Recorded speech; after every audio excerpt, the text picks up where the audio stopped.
Welcome to another great episode of Real Estate Straight, No Chaser with Tara.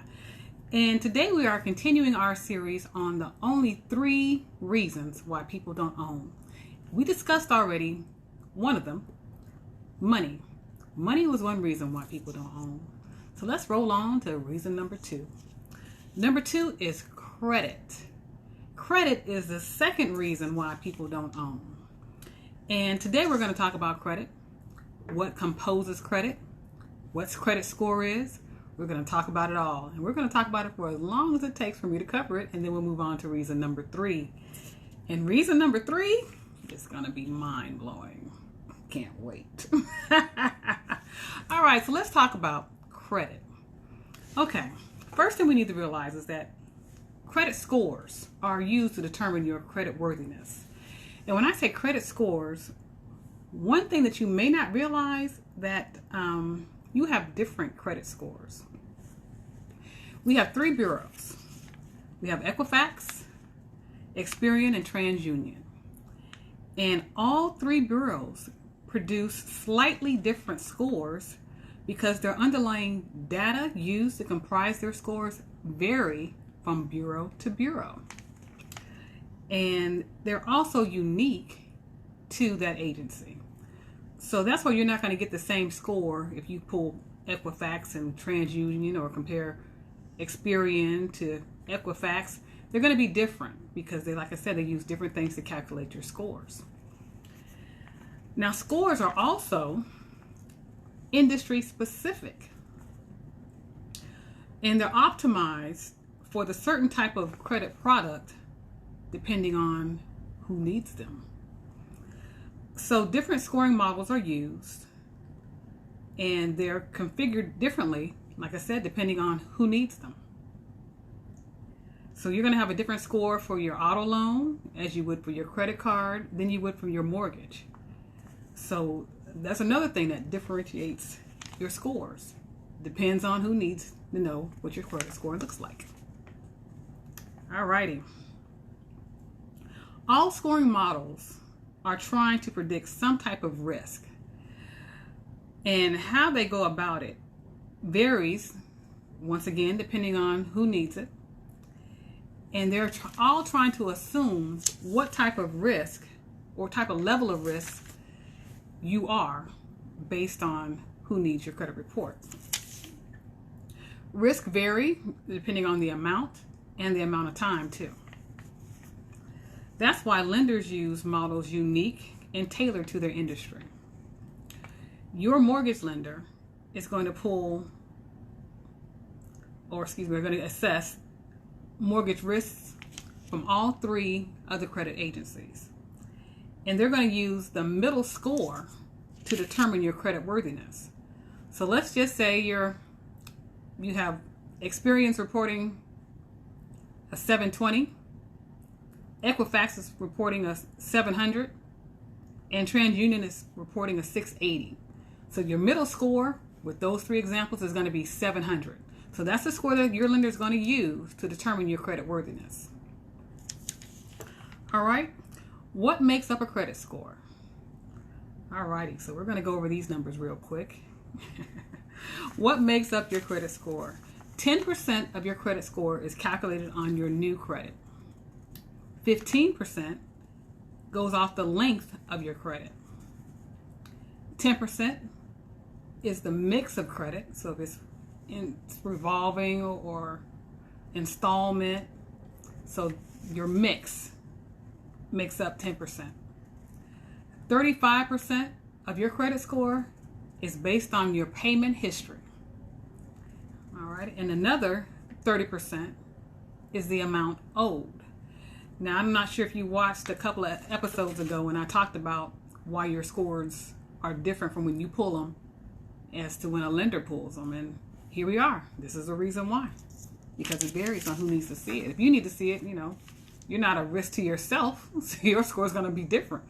But if a lender needs to see it, then yeah, you're quite a risk to them because they don't know you from a can of paint and they're trying to assess your credit worthiness. Okay? Now, your scores impact your loan type. So not a lot of people are going to tell you this, but I'm going to tell it to you. Why not? I'm giving it to you straight, no chaser. No sense starting the lie now. Alrighty, so let's talk about how your credit score impacts what type of loan you get. What defines a good credit score? What defines a bad credit score? And like I said, you're not going to really know what score you really have until a lender pulls it, because it's going to be specific to the industry that needs the report. Alrighty. The way your score impacts your loan is a conventional loan is highly sensitive to credit score. So you're going to need a pretty good credit score to go conventional. And when I say pretty good credit score, I mean a 720 or above to go conventional.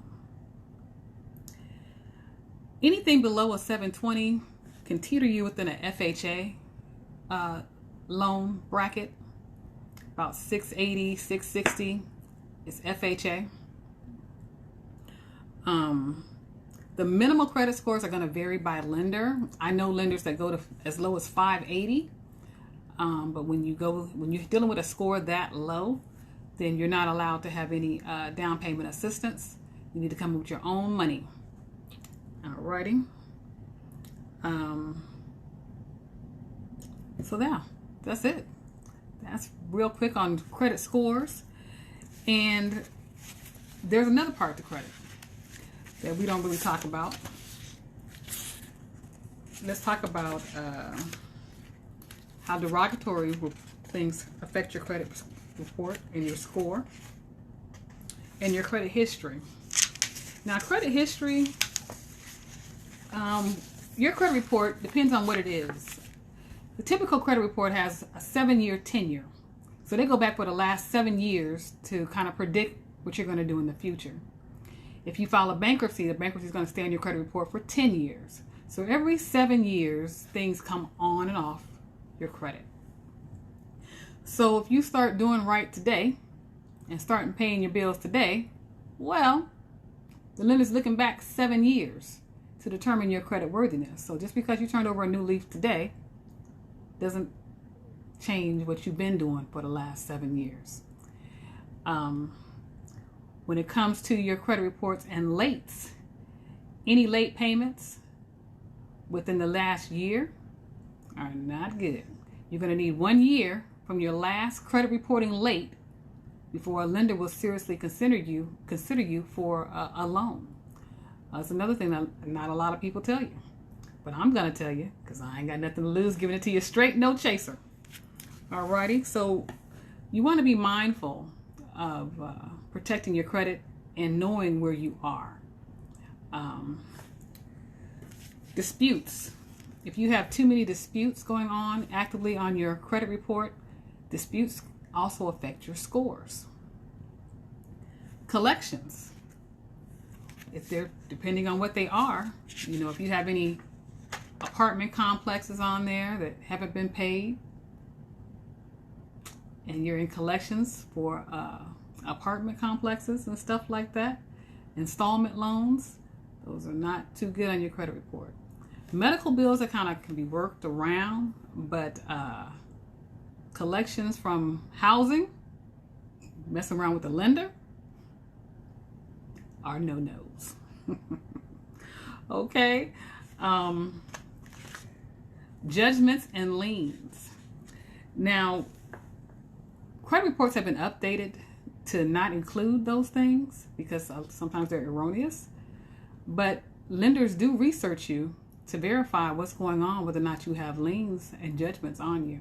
So they get that Social Security number and they run it all kind of ways from Sunday to find out if you have judgments and liens on you, because those things can trump your mortgage payment. So they need to know what's going on with you before they lend you money. Prior derogatory credit and waiting periods. Let's talk about that real quick. My time is almost up. I might get through all the credit stuff today. I'm not going to get through it. Okay, let's talk about bankruptcies real quick. For bankruptcies, you need 2 years on a bankruptcy if you file a Chapter 7. And what a Chapter 7 is, if you're resolving yourself from all debt. When you're not paying anybody back, you're filing a Chapter 7, and FHA requires 2 years from your discharge date on a Chapter 7 before you can apply for a new mortgage. If you did a Chapter 13 where you worked out a payment plan, you're going to have to get trustee approval in order to get a loan, and you only have to wait 1 year. Alrighty. Conventional loans, if you file a Chapter 7, they want 4 years from your discharge date. And if you file the Chapter 13, they want 2 years on a conventional loan.